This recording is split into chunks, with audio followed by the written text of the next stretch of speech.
نبیوں کی دعوت کو قبول کیا، اللہ تبارک و تعالیٰ کی کتابوں کے احکامات کو مانا، قیامت پر پورا پورا یقین اور ایمان رکھا اور تیاری کی، کیا ان کا اونچا نصیبہ ہے۔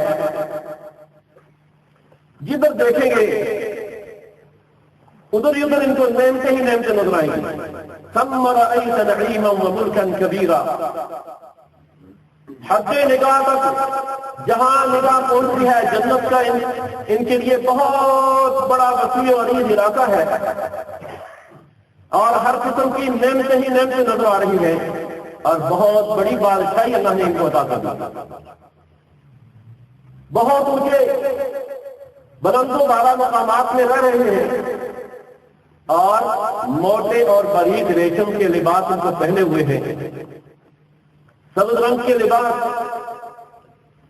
وَحُلُّوا أَسَاوِرَ مِن فِضَّةٍ، چاندی کے کنگن ان کے ہاتھوں میں پہنے ہوئے ہیں۔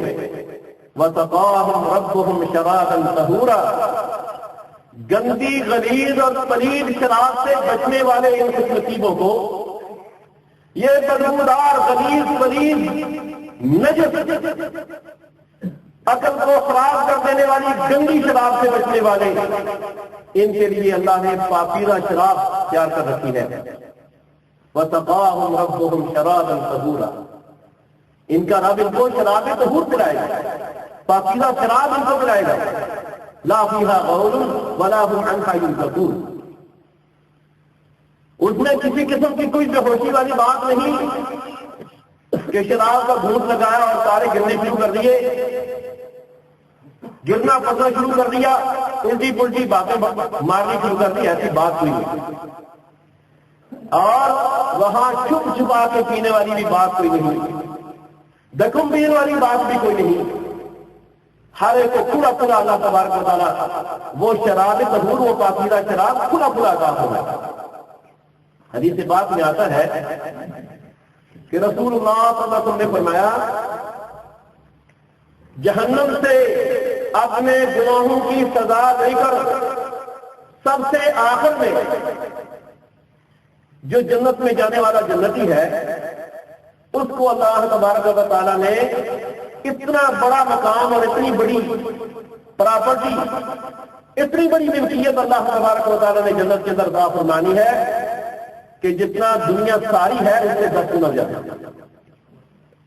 ساری دنیا جتنی ہے، دنیا کے اندر جو کچھ ہے، اس جیسے 10 حصے اللہ تبارک و تعالیٰ نے فرمانا ہے، ان لک ھذا وعشرۃ من امثالھا، یہ دنیا جتنی تیری بادشاہی اور اس کے 10 بادشاہیاں تجھے۔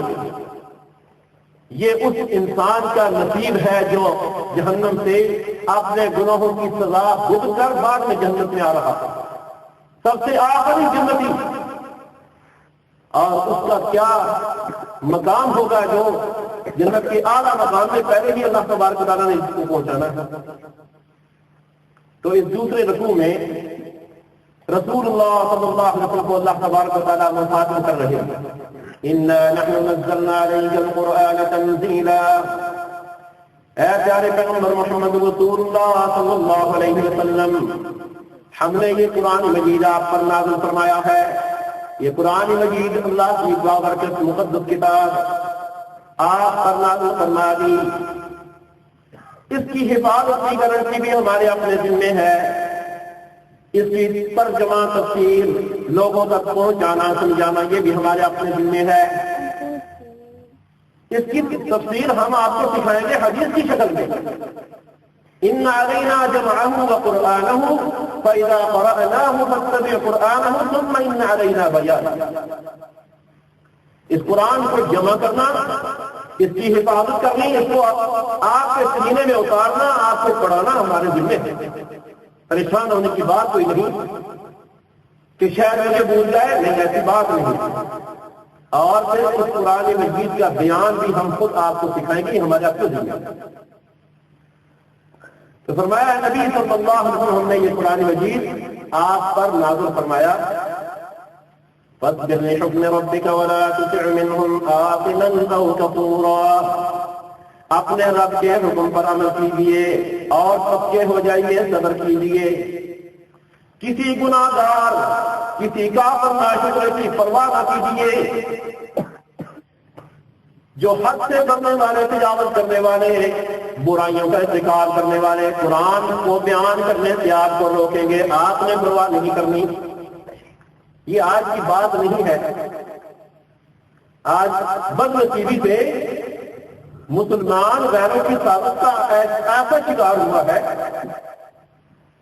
کہ قرآن مجید سے کاٹا جا رہا ہے مسلمان کو۔ پتہ ہے غیروں کو اگر قرآن بیان ہوا تو پھر ہماری خیر ہے۔ لوگ سارے قرآن پر چل گئے، اگر قرآن پر عمل کر لیا تو پھر ہماری خیر نہیں۔ اس لیے قرآن سے ہٹا کر ادھر گھسیڑ دو، ادھر گھسیڑ دو، کسی کتاب کے کسی فقہ، کسی کہانیوں والی کتاب میں گھسیڑ دو۔ ان کہانیوں سے، قصوں سے، حکایتوں سے ہمیں کوئی ڈر نہیں۔ لوگ حقائقیں پڑھتے رہیں گے، قرآن سے دور رہیں گے، قرآن پر عمل نہیں کریں گے، ہمارے دشمن نہیں بنیں گے۔ قرآن پڑھیں گے، ہمارے دشمن بن جائیں گے۔ ہم بھی کسے کہانیاں کرنے والے اور مسلمانوں کو بھی کسے کہانیوں میں الجھا دو، بس ایک جیسے ہو جائیں گے، سیم سیم ہوگا بات بھی۔ تو اللہ تبارک و تعالیٰ نے محمد رسول اللہ صلی اللہ علیہ وسلم کو فرمایا قرآن بیان کرنا ہے۔ آپ پرواہ نہ کریں، روکنے والے آپ کو روکیں گے، لیکن آپ پرواہ نہ کریں۔ بلغ ما انزل الیک من ربک، آپ کے رب کی طرف سے آپ پر جو قرآن نازل کیا گیا اس کو بیان کیجیے۔ وَإِن لَّمْ تَفْعَلْ فَمَا بَلَّغْتَ رِسَالَتَهُ، چاہے کوئی آدمی کتنی بڑی نصیحت کی باتیں بڑی گول گول کے بلاتا رہے، اگر قرآن سے دلیل نہیں پیش کرتا تو اس کی نصیحت بیکار ہے۔ بہت اچھی خوبصورت باتیں، دلوں کو دہلا دینے والی، زمین کو پاؤں سے اکھاڑ دینے والی باتیں، لرزا دینے والی باتیں، ڈرا باتیں، اگر اس پر قرآن اور حدیث کی مہر نہیں ہے وہ بیکار باتیں۔ لوگوں کو ڈرا دیا، بہت باتیں کرتے، بڑی زبردست حقائق تیار کر لے آدمی، لیکن اس کے پیچھے دلیل قرآن کی نہیں، حدیث کی نہیں، وہ بیکار بات، کوئی اس کا اثر نہیں، وہ بیکار اور ردی والی بات ہے۔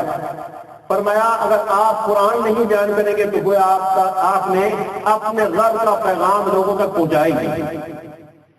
وَإِن لَّمْ تَفْعَلْ فَمَا بَلَّغْتَ رِسَالَتَهُ، اگر آپ قرآن نہیں بیان کریں گے تو اللہ کا پیغام آپ نے نہیں پہنچایا۔ اور ڈرے نہیں، وَاللَّهُ يَعْصِمُكَ مِنَ النَّاسِ، یہ فارسی لوگ جو ہیں، مخالف لوگ جو ہیں، گناہگار لوگ جو ہیں، اور دل جن کے کفر سے اٹے ہوئے ہیں، ان سے اللہ تبارک و تعالیٰ آپ کو بچائے۔ وَلَا تُطِعْ مِنْهُمْ آثِمًا أَوْ كَفُورًا، ان میں سے جو گناہگار ہیں، جو کافر ہیں، ان کی بات کی پرواہ نہیں کرنی اور ان کی اطاعت نہیں کرنی۔